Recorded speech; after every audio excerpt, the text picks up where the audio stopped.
So, as you may or may not be aware of, not only was there an absolutely massive march to Remain, but there has been going on since last week a march for Brexit, comprised never seemed to reaching more than just a couple of hundred, which quite frankly is pathetic for the amount of times that Brexiteers claim that there's all this support for Brexit, and yet not only do we have an online petition that has reached over 5 million signatories, but we also have at least over 1 million people marching in London to remain in the EU.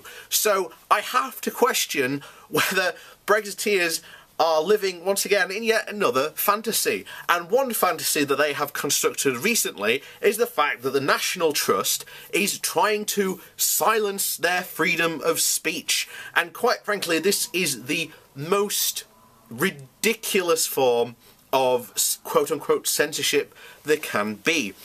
So, to go over literally what happened, because it was a load of nonsense, yet Brexiteers are crying, as I said, that the National Trust has gone against their freedom of speech, and that lots of Brexiteers are threatening to boycott the National Trust for this serious breach of their rights.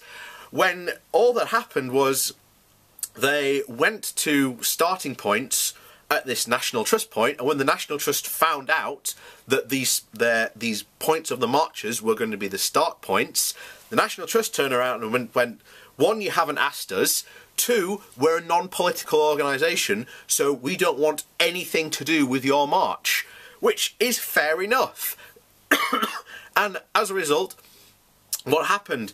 They marched to leave, changed their location, which was good, but guess what? The Brexiteers not only turned up at the location, but also decided to take up disabled parking spaces in the process. So, this is, and they were told to move, and they did. But this was once again it's a point of, shall we say, really humiliation for the Brexiteers, because they have been rejected by an organisation, and instead of, saying, well, fine, they are crying about the fact that, oh no, they're reducing our right to protest and free speech, and you're just like, guys, the National Trust and English Heritage in particular have also echoed the same sentiment, that look, we are a non-political organisation, we don't want any part of your protest, and it is their right. They are the owners and the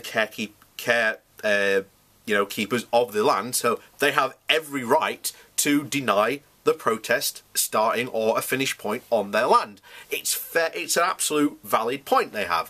So, to any Brexiteer whining or complaining that they have lost a right to protest or something like that, or dare I say it, being asked to move from a disabled parking space, well, I can't say anything but, well, to them, because it's just ridiculous.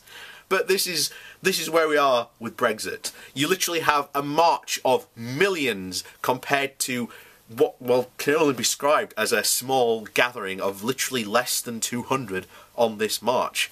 It's just absolutely ridiculous.